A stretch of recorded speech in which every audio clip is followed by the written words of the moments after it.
It's Friday, and it can only mean one thing. It's time for the Movie Pope Show. And here are your hosts, Lee Suchek and Luca Suon. And now, let's make some noise for the gruesome twosome, the pedantic pair, Lee and Luca. Hello and welcome back to the Movie Pope podcast. And today we are going to be taking a look at Aztec Batman, Clash of Civilizations, or Clash of Empires. I should say. I always do that because Clash of Civilization is just so embedded in your mind, you know. Yeah.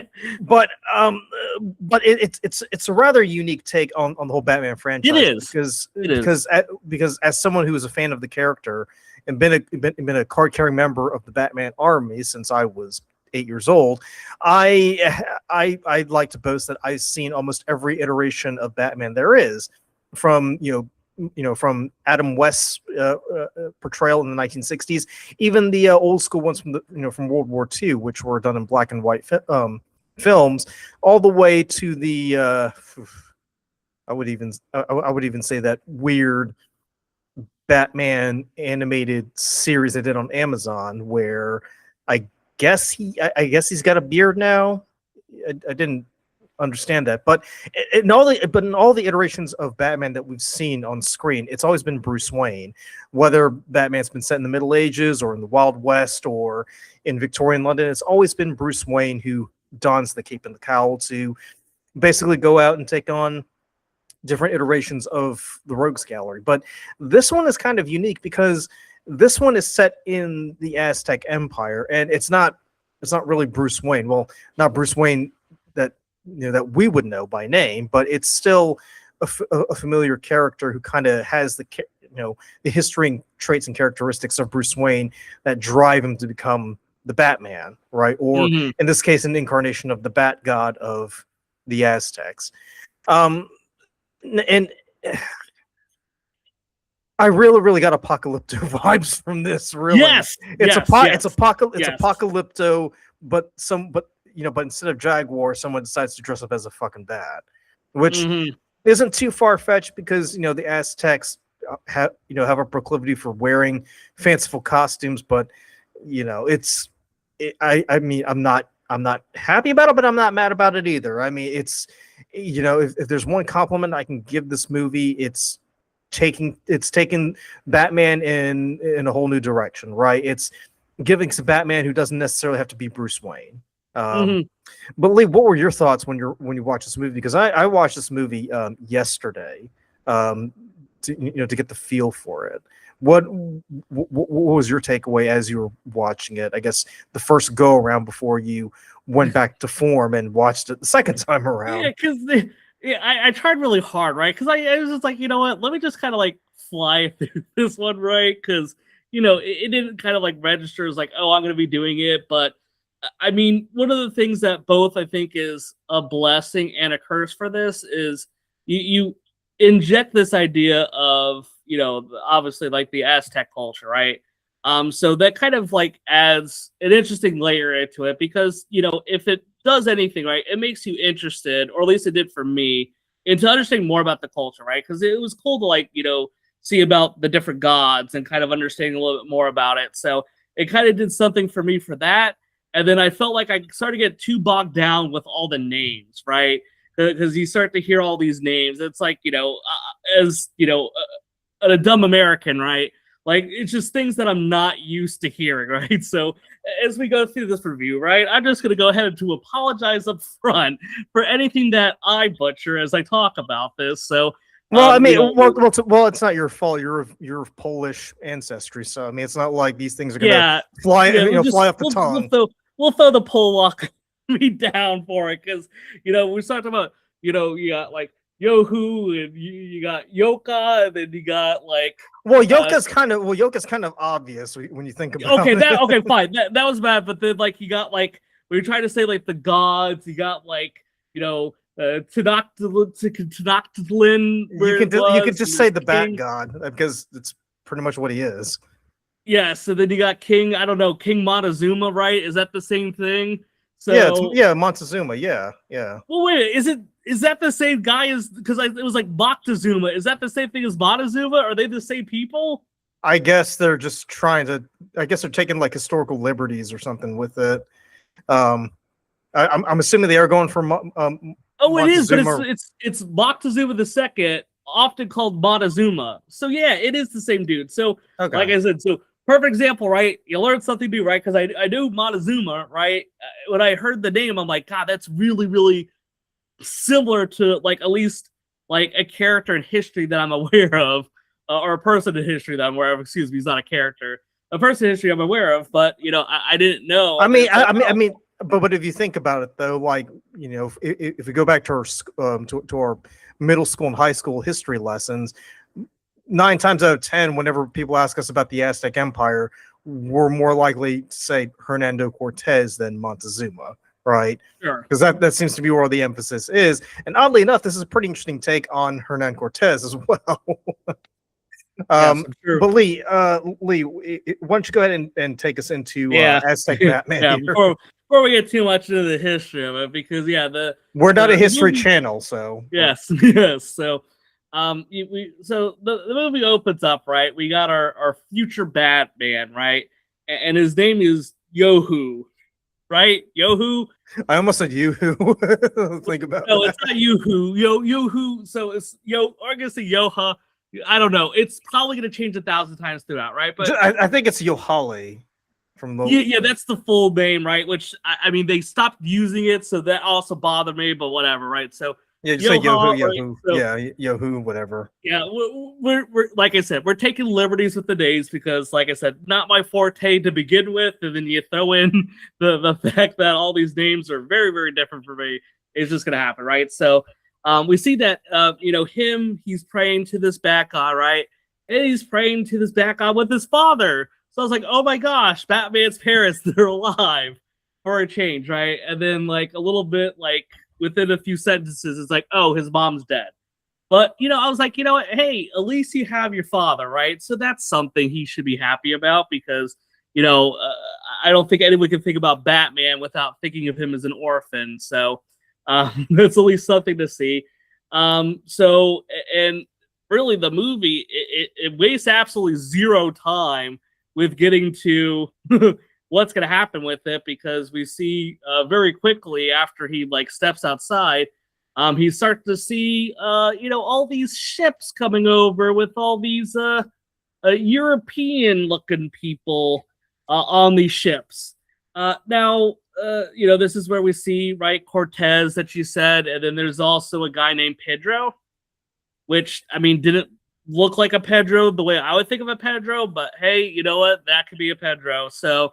But we see these guys coming over, and I know now, Luca, like you said, right? This is not the History Channel, but this is, loosely based on historical events, right? So, when you saw these people coming over, what did you feel like was going to happen? Was this going to be a good interaction or a bad interaction, knowing what you know about history? Because you're definitely the history buff.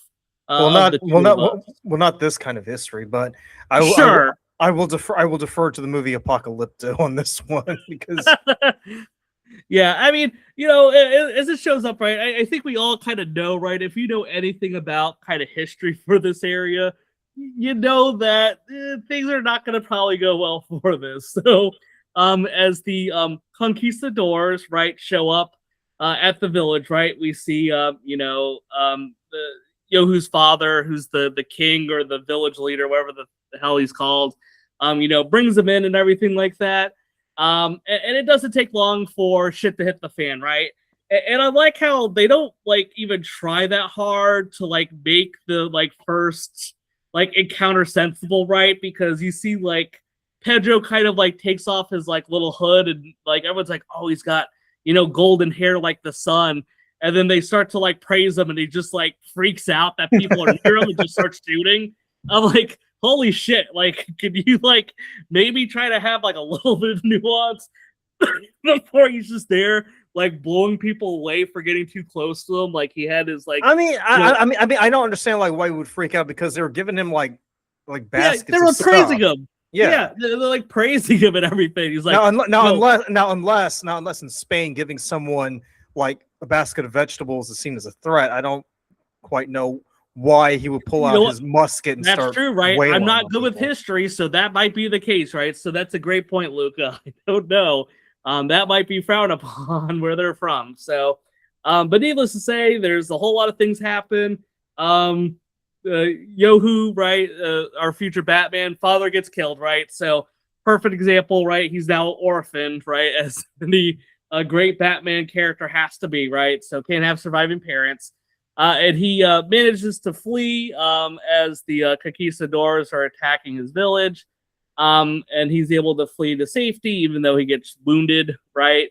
And we see he's saved by our first, like, I would say, true look at kind of what we're going to see, right? This is where we get introduced to Poison Ivy, right? Who's, I guess, a god, right?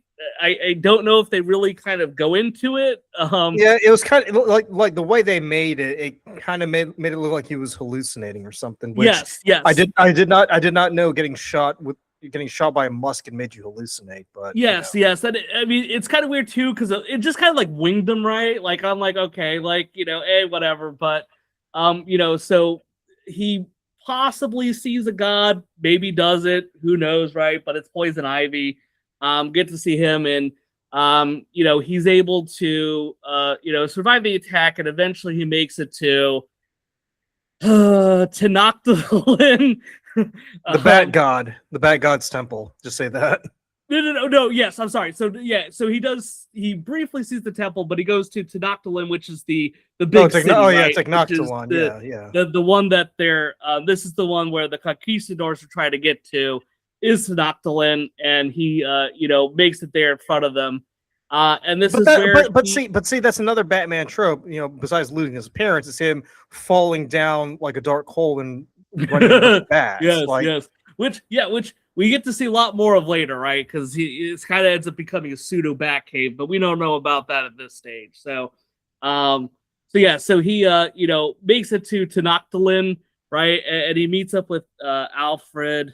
I'm sorry, in this version, a Kotzen, yes, thank you, right? Which is he's just Alfred, right? Let's be real.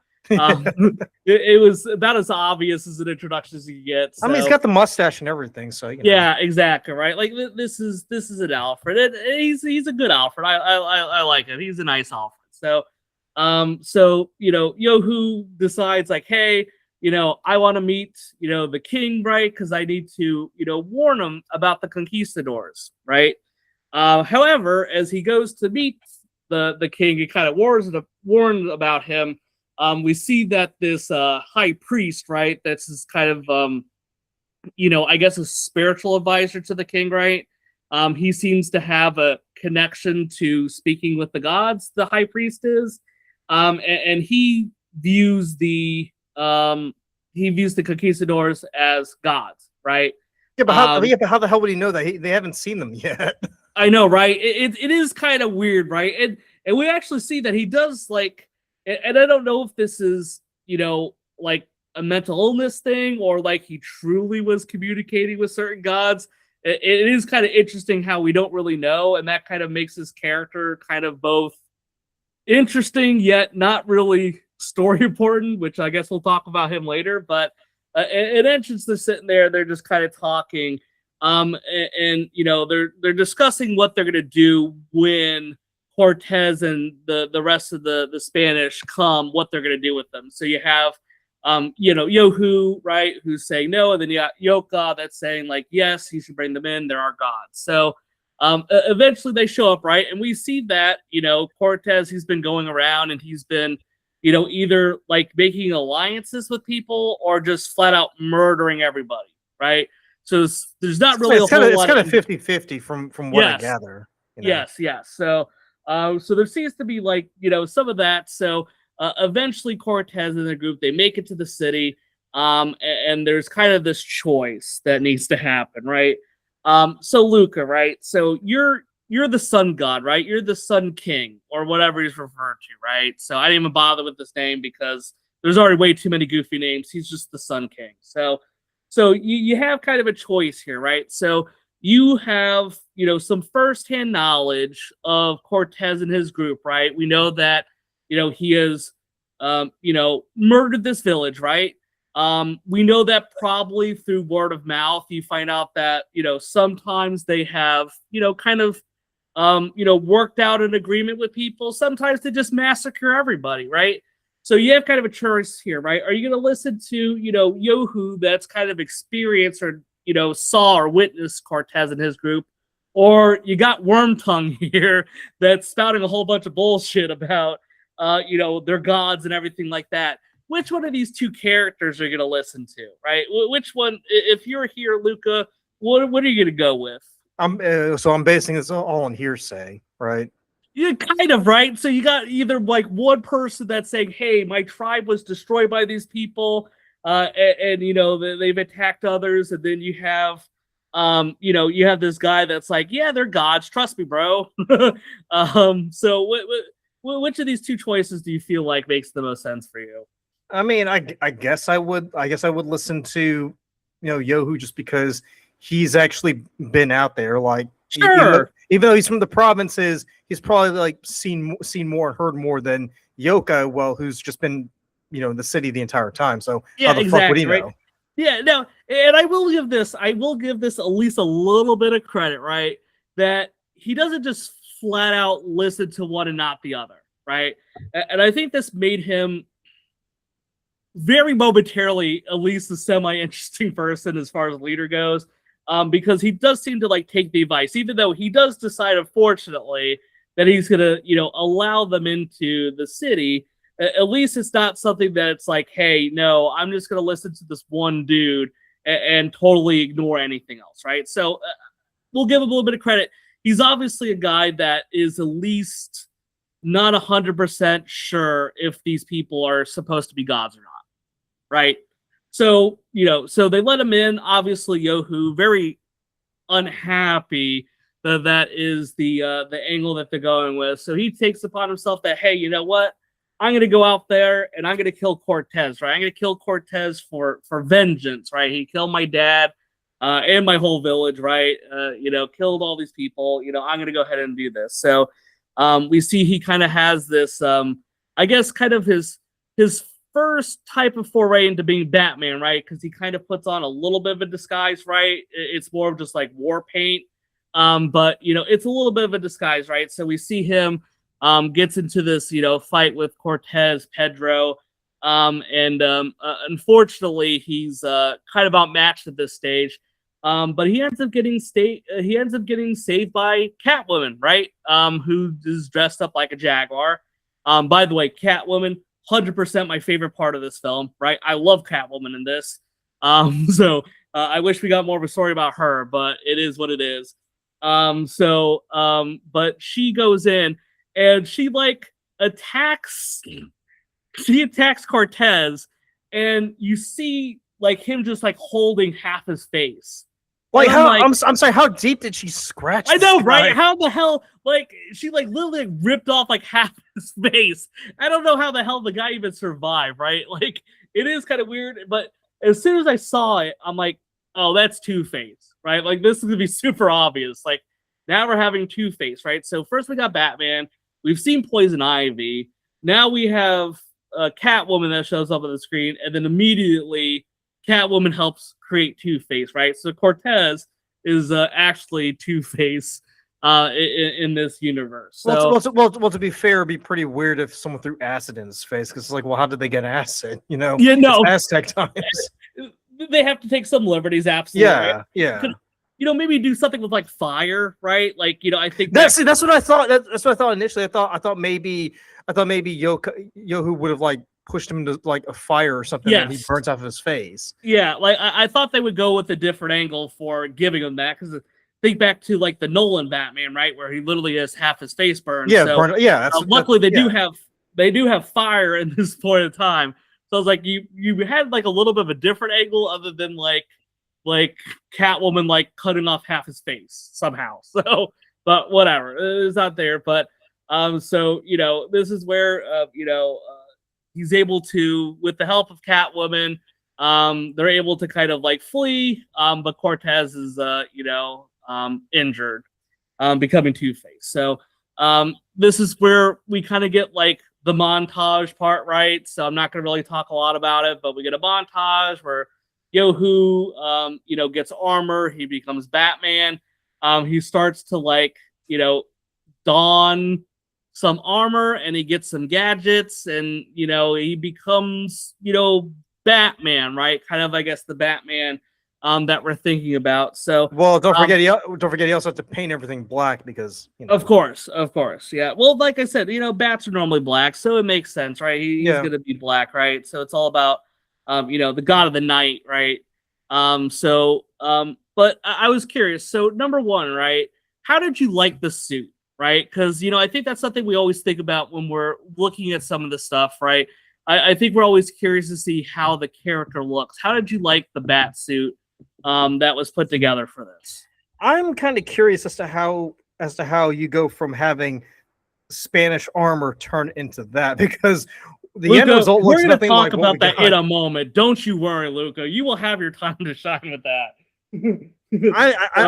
I mean, it's just one of those. It's kind of like, it kind of reminds me of the Charlie Brown Christmas, where the kids just like wave their hands over that little twig and it becomes a full grown Christmas tree. That's what it made me think of. Yeah, I mean, he just waved his arm around. He just waved his arms around and he ended up. Yes.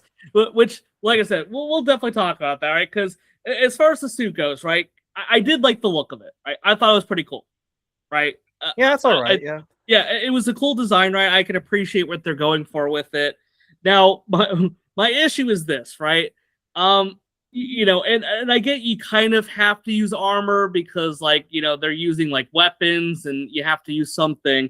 But, you know, one of the things that really kind of bothered me with this, right? And, you know, it's probably something I should just not worry about too much, but it bothered me a lot, was the fact that, you know, Aztec people, we've never seen them, like, they don't know how to, like, use metal. Like, you know, like, all of a sudden you have this character that makes this armor, like, out of metal, right? Something that he's never used before. He's never seen before, right? He doesn't know what this is, but he just magically knows how to, like, forge armor with no explanation, right? Well, they stole the blueprints from the Spanish to maybe. Thank you. Yes. So you are right? So he does have blueprints, but I don't know about you, right? But just because you have blueprints for something doesn't mean that you're going to be an expert in it. So they do try to talk it away like that, but that really did bug me because, to your point, right? Like, it's just so weird to see, like, I guess him, like, creating the bat suit, because it's just like, I don't know. I just don't feel like he has the knowledge to know how to do it. Like, he could have easily been like, you know, yeah, well, you know, Alfred, like, he, you know, been around, like, you know, these people before, and they taught him how to do, like, metal work and stuff like that. Like, he could have, like, thrown in, like, a very quick line to explain it away. But no, I guess, like, you know, he's just super smart. So if he just has some blueprints and, you know, some words on paper, he could just, you know, become an expert metal worker. So, well, my issue is the fact that he's able to just, you know, move so quickly, yes, in that armor, because you know, we go to the Renaissance Festival every year, and sometimes I'll wear, you know, armor that's similar to what those guys are wearing. Mm-hmm. That thing is not easy to move around in. Like, you quickly get exhausted after 10 minutes of walking around in that, right? Yes. So you know, I mean, now I'm not really the best model for fitness, but, you know, at the same time, it's like, you know, any normal person wearing that is going to have a little bit of difficulty kind of moving around, let alone jumping around from rooftop to rooftop or doing all those moves that he does later on. Oh yeah, absolutely. So but Yohu, man, he's like, he's got no problem with it, right? He just throws on he dons the armor and he's ready to go. So I mean, either that or the armor must be like super light and yet super strong, you know? Yeah, you know, hey, I don't know, right? I mean, like, maybe the blueprints that showed him how to make really good armor. Yeah, it's vibranium basically. So why not? Sure, he had super armor. So we have that, right? So now, you know, we see back in the city, right? The city Tenochtitlan, right? Which hopefully is the last time I have to say that. Back in the city, we see that the people, they don't believe that the conquistadors are gods, right? Which I kind of liked, right? Because they're not, like, kind of falling for that. And it comes to the point where, you know, actually the king kind of questions the high priest Yoka about it, and is like, hey, I think you're full of shit. and he pretty much like excommunicates Yoka, and he ends up being excommunicated from the city. And this one was actually kind of interesting, right? Because you see Yoka, right? He returns to his family, right? And you see him put this like instrument, or you see him like put something down on the tabletop. And you're kind of, I was like, I wonder what they're kind of talking about, what they're expecting to happen. And we actually see that he sacrifices his family because he feels like that's what's being requested of him, because he's speaking with a god, right? And then a very, I guess, interesting turn of events, we find out that the god that he's been talking to is not the god he thought it was. Yeah, but it's still a god, nevertheless. I mean, of course, yes, it's still a god, nonetheless, right? Assuming he's actually talking to a god, and he's not just crazy thinking that he could talk to a god, right? But for the sake of argument, right, he's talking to a different god, and this is where he becomes the Joker, and actually his kind of I guess traditional white makeup is actually the remains of his family. And then like he smears like the red like kind of lipstick around his mouth. well, that's blood. Is his blood, right? Yeah. And I was like, holy shit, that's a fucking dark Joker backstory, right? And I mean, it's very Aztec-y. I mean, I'll yes, say that. yeah, absolutely, right? Feels on brand, right? And that's the thing with Joker is he doesn't have a traditional backstory, right? Like there's been some times where he has a backstory, sometimes he kind of like makes it up. There's always been this very kind of interesting kind of idea about who the Joker is, and everything like that. So like I said, it's a hell of a way to bring out the Joker. Of course, his whole purpose in this makes zero, like he has almost no story significance, right? Because pretty much he just kind of shows up for like brief moments just to kind of like inject himself in the story. But for what it's worth, it was an interesting Joker, I will say, as far as just going with a very dark aesthetic, right? So there's the Joker, right? I just wanted to talk about him so we could get back to the normal story, right? So Cortez, he keeps, running into Batman at night, right? And he's kind of upset with it. So he decides, hey, I'm going to, ask the king, like, hey, king, I need you to be with me moving forward because I don't want to be attacked anymore. And this is where I started to get more and more frustrated with the story, because I like how Cortez is like, hey, like, I came here in peace. And I'm like, the fuck you did? Like, you can't sit here and say that you came in peace. You've literally murdered, massacred villages on your way here, right? And everyone knows it. So it's like you're literally just lying out your ass in front of everyone. And the king's like, hey, you know what? Maybe, I want to make sure our people get to know each other better. So, maybe I will join you on just being out there. And I'm just like, what? What is happening? Why? What do you mean? Like, you already kind of know that they're not gods, right? You already kind of even say in your statement that, hey, you're just another group of people that have killed other people, but you're going to kind of still be welcoming of them. Fucking no idea, right? It just blew my mind. So, but luckily someone's like, maybe the king shouldn't join him. So instead, like, Yohu, like, joins Cortez instead as being kind of, I guess, like his entourage, just like temporarily for stuff. I don't really know. It doesn't really go anywhere. But this was something that really frustrated me, right? So if the king doesn't believe they're gods, right? The people have already kind of said they're not gods. Why the hell are you allowing these people to stick around? Am I crazy? Like, it just, there was no story sensible way, right, that these characters should have been around. These conquistadors, their ass would have been kicked out of there, right?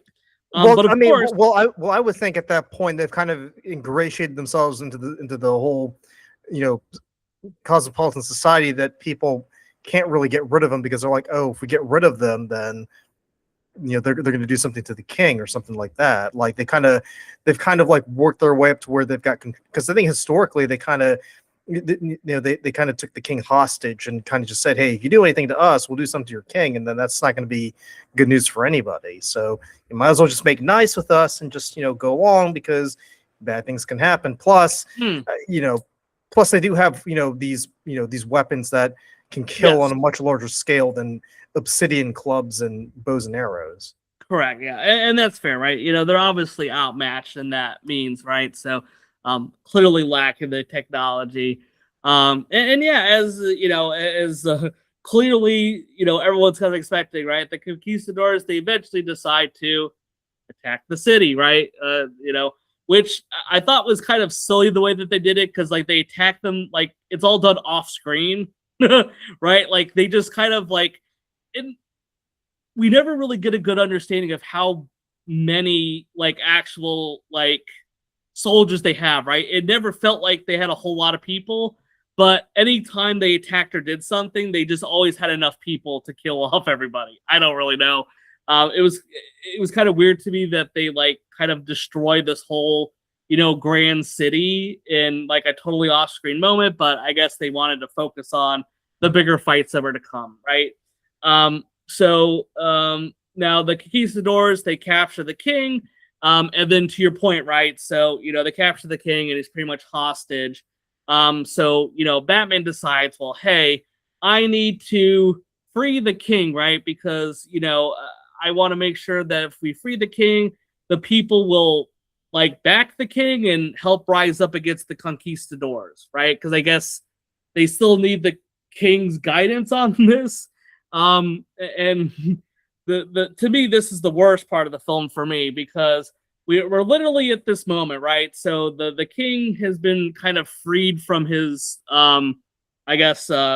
jailers, so to say, right? And he like goes on top of this little building, right? And he's sitting here talking about like yeah, I talked to the Bat God, and these people, they're bad, they're just people, right? We need to help rise up. And you see like all these people are just like throwing stones and shit at him, right? They're all just like boo. They're like booing the king as he's giving the speech, and then all of a sudden the Joker shows up out of nowhere and just like stabs the king in the back. That's actually a pretty good move. I'll say that right now. It was. It feels very Joker-like, right? So he's but I mean like, but I mean like on another level too. I kind of feel like had he not gotten exiled, right, then his family would still be alive, and then he wouldn't have gone the route that he went. Oh yeah, so. Yeah, absolutely right. Great point, right? So I mean, it definitely he definitely has something going for him just because of what happened. So he does murder the king, right? And then all of a sudden the people are like, oh my god! And now the Joker is wearing like armor for like the conquistadors, right? So he's got that kind of armor on. It's like, oh no, look, the conquistadors, they killed the king. Now we need to all rise up. And I fucking lost my shit at that stage, because I was just like, what the fuck is going on, right? Like, I feel like the movie can't decide what it wants people to feel like and do, because initially, right, people don't think the conquistadors are gods. They're just normal people. And then, like, we see the king, he's like, hey, these are just people. What are we worried about? And people are literally throwing stones at him. And then once he gets killed, everyone's like, oh shit, the king's dead. Now we're upset that the king's dead. Like, fucking pick a lane, movie. You have these people, they're just like changing like a fart in the wind. They change their mind on what they're pissed off about. First they're pissed off the king, then they're pissed off the king for killing a king, but you can't show them hating the king, and then all of a sudden they love him when he's dead. I fucking did not understand it. Did that bother you as much as it bothered me? Because it drove me insane. I'm assuming they were mad at the king because they saw him as a collaborator. I mean, which is fair, but then I would argue, then why did they care so much when he was killed? Then, well, I thought they were just upset at the conquistadors in general. I was like, they were really that worried about the king being dead at that point. Oh, okay, well, I don't know. Something happened, right? So now, hey, I guess the job is done, right? Now we have this, huge battle that happens, right? So one of the highlights, right, for this is, Yoha, he manages to put together this flying contraption that he got from Blueprints, right, that we saw earlier. So he builds his flying contraption, and he's like making like little makeshift grenades as he flies around and he destroys a ship. You know, By the way, the conquistadors had a ship this whole time. So yes, they're building a ship in secret, right? That they kind of like put into the water. So, but yeah, there's that, and you know, I just kind of was just like, okay, this is like really taking the piss now. Like, yeah, I get it, right? He's a bat, he's gonna fly. You know, that's kind of the whole thing. It's just like, come on, like this is like what, the 1300s, right? Like this is the time frame we're talking about. The 1500s.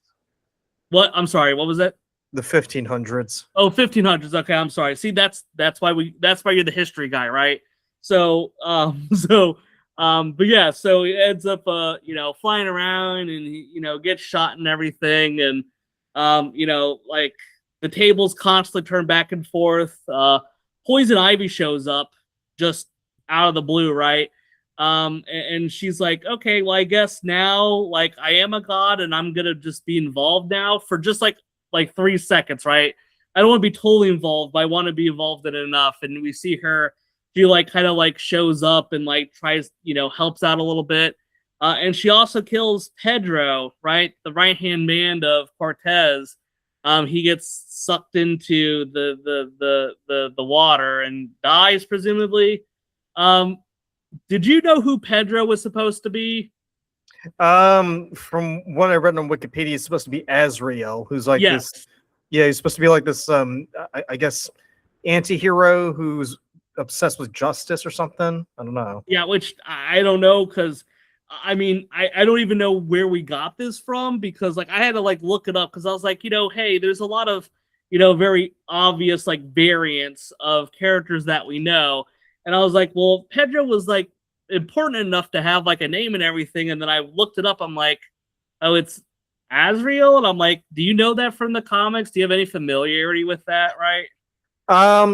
Well, back in the 90s, there was a storyline where Bane broke Batman. So Bruce Wayne had to go, you know, recuperate.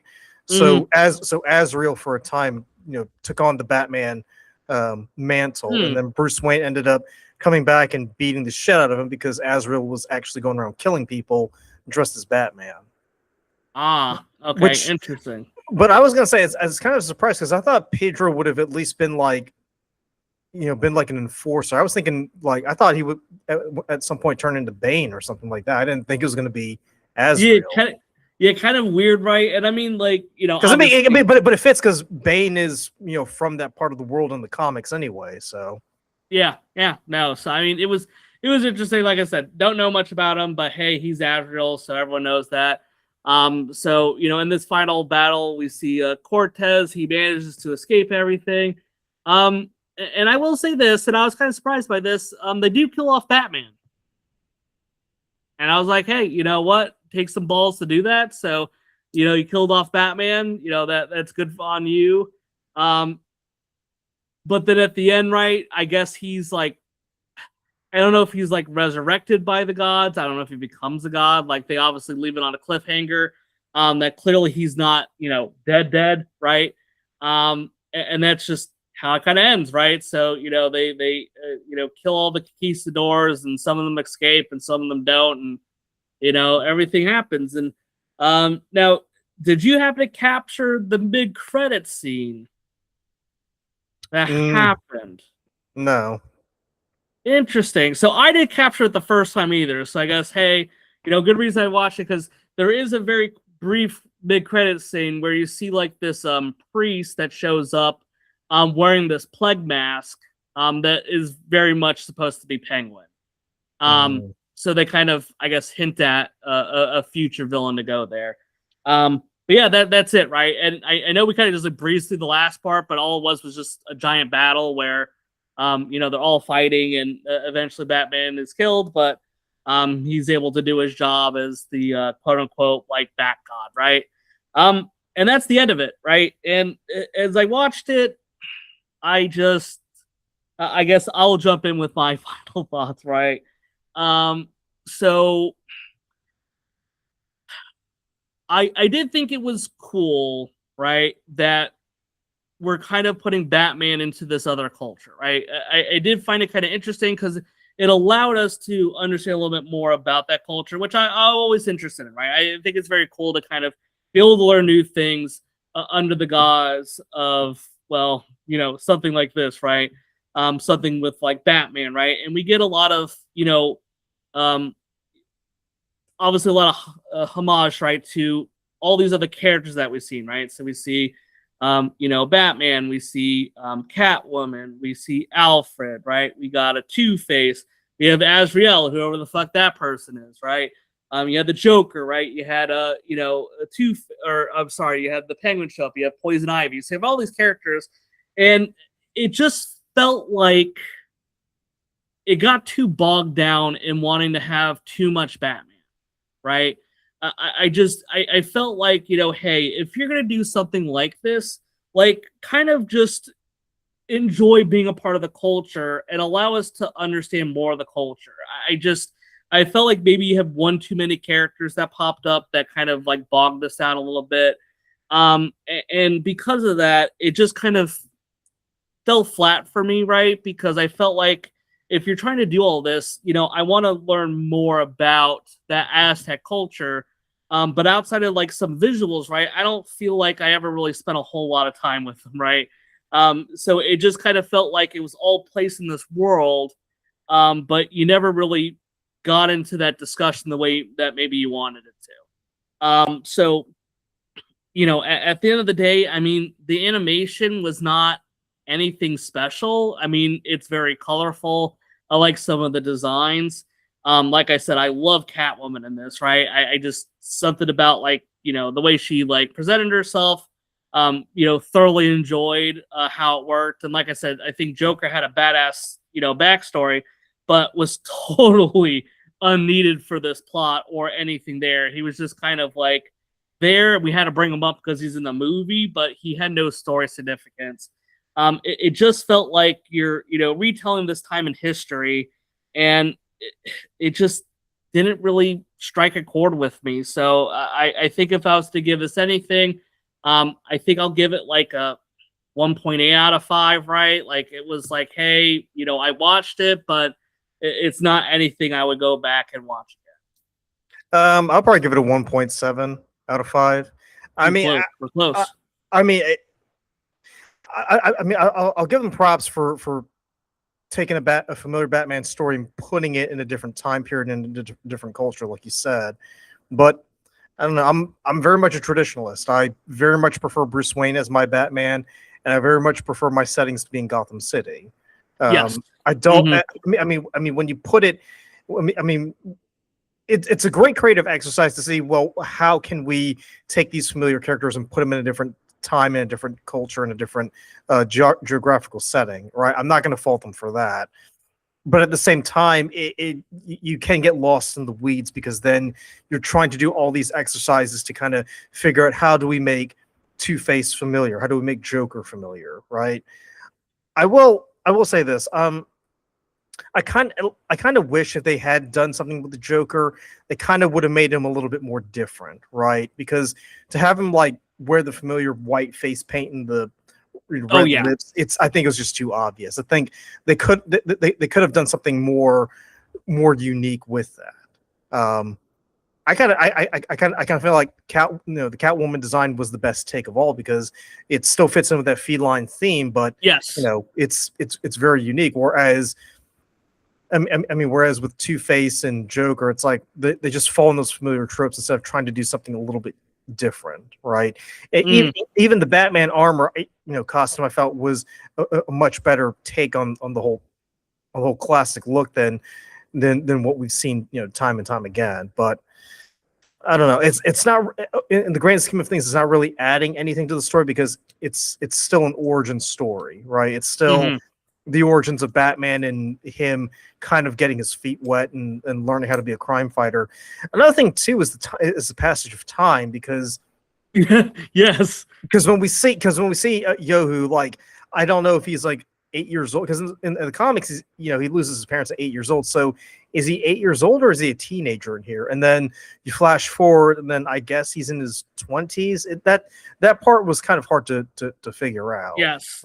They had a lot. Yeah, I agree. Thank you for bringing that up, because there was a lot of issues with like the timing in this, because he seems to just like kind of like grow up overnight, and he's like, oh, I'm gonna get trained, and I'm like, okay, is this a lot of time that's passed? And yeah, there was. I do think that the movie struggled to help us understand how much time is actually eclipsed with anything else.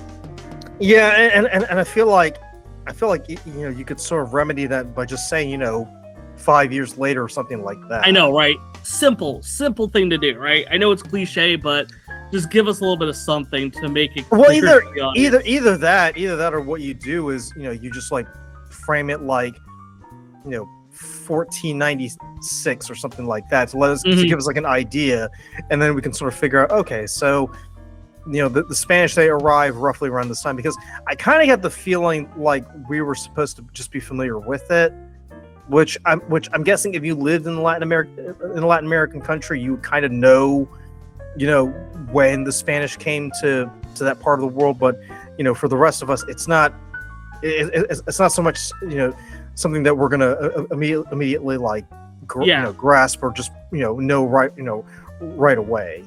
Yeah, because if your purpose is to help like share this time in history, right, you have to know that there's an audience that's going to watch this that's not familiar with that time in history.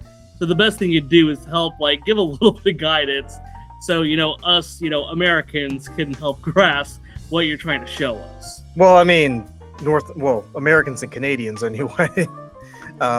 Because obviously the Aztecs, they were in Mexico at that time. Yes. Yeah. I'm sorry. Yes. I'm sorry. Yeah. Good. Great point. So, but Lee, why don't you go ahead and take us out here? Yeah. No. I mean, I appreciate everyone for sitting here listening to us as we talked about. I mean, something I didn't even know, but obviously Luca, being the Batman guy, knew about this coming out and kind of shared it with me, and I appreciate everyone for coming in, checking this out. Let us know, hey, how much did you enjoy a different look at Batman, even if it maybe follows the same tropes that we see in our typical Bruce Wayne style of Batman. And leave some comments, let us know, and we'll see you in the next one.